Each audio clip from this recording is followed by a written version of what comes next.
Hey guys, it's FDKM here, and in this video, focusing on a different subject. So normally videos, I wouldn't call them educational, they're just like random videos in XP 11. God, this is incredibly laggy. But this video is kind of about the Concord, which we're currently in. We played a couple of days ago, its Russian counterpart. But yeah, this video is on why the Concord failed. If we just quickly take off. So, yes, the Concord are years in development, well, pretty much decades actually, I'd say, if you take from the time of the development beginning to the first passenger flight. But the problem with it, well, there are many problems. I mean, the 747, the reason that was a steep takeoff, why it has a hump, for example, is because it was expected to only... Sorry, that just freaked me out so much. It was because it was only expected to take cargo, as the supersonic airliners at the time were believed to that basically they would just be the future of air travel, and that nothing else would ever come close. I mean, it did seem like it at the time. Everyone wanted to fly on the supersonic airliner, obviously, and so the 747 was built without humps, so they put the deck above so the nose could come off so that they could more easily transport. Oh no! So they could more easily. Sorry, let's try and not crash this. There we go. So basically, because they thought the Concorde and the other SSTs to be the passenger carrying airplanes, and the 747 would be a freighter aircraft. But why was this never so? Why were only 14 Concords ever in operation, and I believe 16 were built just for two airlines, Air France and British Airways? Well, so Concord, I mean, originally when it was announced, and after the American version, the Boeing 2707 failed, basically because the crazy ambition of Boeing, they basically just decided, I mean, the Americans would have had a chance if they chose the Lockheed version instead, I'd say, or the North American Aviation, or the McDonnell Douglas, any other version. But they chose this one. Oh my god. They chose the Boeing one, which would eventually lead to the failure of their product. So everyone was believing... How are we slowing down? Everyone was basically believing that the SSTO would be the future. I mean, as I said, Boeing's one failed, so everyone was basically going to buy ones from European carriers. And so, I mean, even Pan Am placed orders for some. That was what started the whole Boeing 2707 project when John F. Kennedy found out about that. So he made an impassioned speech calling for development. Failed, but whatever. It was probably actually a good thing it failed, but I'll get to that later. So yeah, the Concorde, they received many orders from airlines such as TWA, which actually built a mock-up of the airplane in their livery. They're trying to fly under a bridge here. But that happened. But the plane would just eventually really just fall out of fashion. Because the first thing was that it had loads of orders. But the problem was in 1971, the oil crisis hit, and especially affected TWA, one of the largest customers. That you didn't see that, because they had the largest fleet of 747s at the time, and it wasn't actually for practicality, it was to compete with Pan Am's fleet. And sometimes these 500 plus carrying planes would be carrying less than 100 people. So they didn't have really enough money, so they started to cancel their orders for the Concords just to save any money. And also the Concorde itself would just produce loads. And also a study came out literally saying that it could destroy the ozone layer if too many were built. So that was a big problem as well. Landing gear. Landing So gear. imagine if your sailing boat gets hit by Concord. So because of that, most airlines cancelled their orders. But another problem was, well, Concord, as you may know, it's famous for just being super expensive. I mean, there are more expensive plane tickets today, like especially on Emirates. But Concorde's was about for a transatlantic trip was about $9,000 in today's money, which is still a huge amount for a transatlantic flight. And so, the problem was most people wouldn't be able to afford it, especially with the class divisions in the 70s. And so, because of that,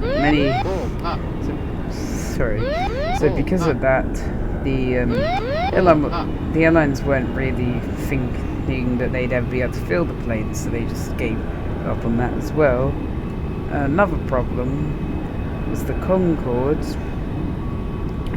Basically, it was too expensive per person for fuel, as I may have mentioned earlier. And after the oil crisis, the 747 worked, but people just got so used to using those series of aircraft during it that they were like, the airlines were like, hey, let's stick with this. It's a lot better than the Concorde, which they take a long time to build. They're very expensive as well, and we don't even know if they're going to be successful. So they cancel them. British Airways and Air France, owned by their respective countries, obviously had to have them. But the Concords, it did all right for its time period. I mean, the 1980s to 2000 are just considered the glory age of Concorde, when it was in its primal years. But then in August 2000,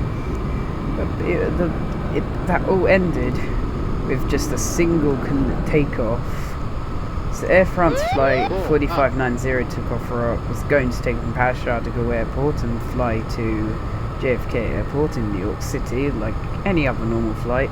But the DC-10 that was in front of it, its bracket from its landing gear had come off just before DC-10 took off. And you may have already heard the story with the Concorde. As it's running down the runway, it passed V1, which meant it was going so fast that it couldn't stop on the runway anymore.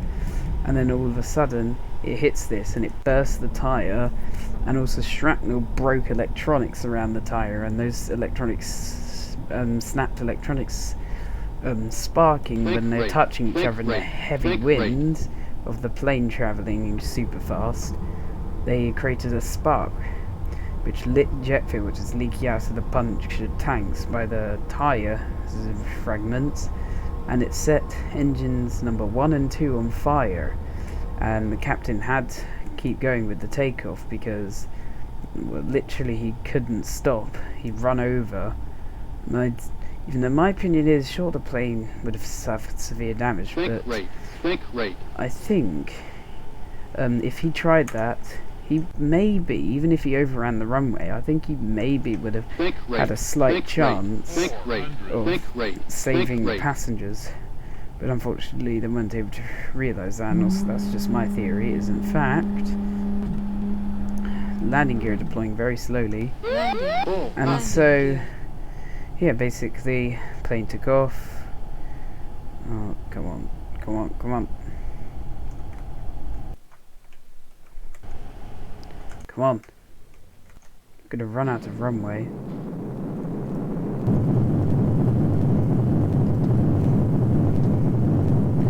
We are going to run out of runway.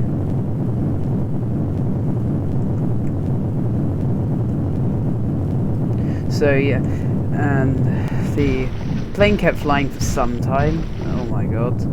But it eventually stalled after the left wing being pretty much completely burnt. Plane somehow hasn't crashed. Well, X-Plane somehow hasn't listed it as a crash yet. And yet, it was actually relatively similar to this. The plane just literally stalled downwards and crashed into a hotel on the outskirts of Paris, which basically sealed the fate of the planes. It killed everyone on board and several people on the ground. And I mean, the plane, one of the big selling points of it for passengers was it had a flawless safety record. Well, obviously no longer with this. And so many people just decided not to fly on it, and the airlines kind of couldn't keep operating it without. Oh, there's another Concorde up there. And so they just decided to begin wrapping up flights. And eventually, oh, I haven't turned that fully up. Oh, yeah, we don't have the visor. Eventually, in November 2003, British Airways Concorde had its final flight, and I believe it was retired to Duxford Museum, which I've been to, and there is a Concorde there. Pretty cool. But yeah, so plane. I still think the Concorde. I mean, I really wish I could have gone on that plane. Unfortunately, I wasn't even alive when it had its final flight.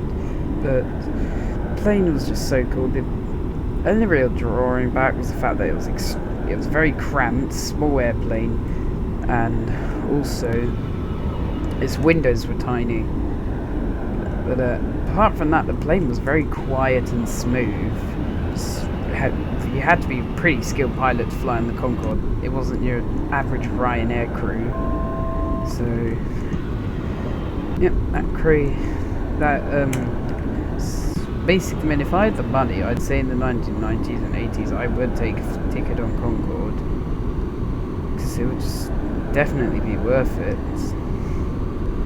So, thank you for watching this video, everyone. It's a very informative video. I personally do believe supersonic air travel. Why is this frozen?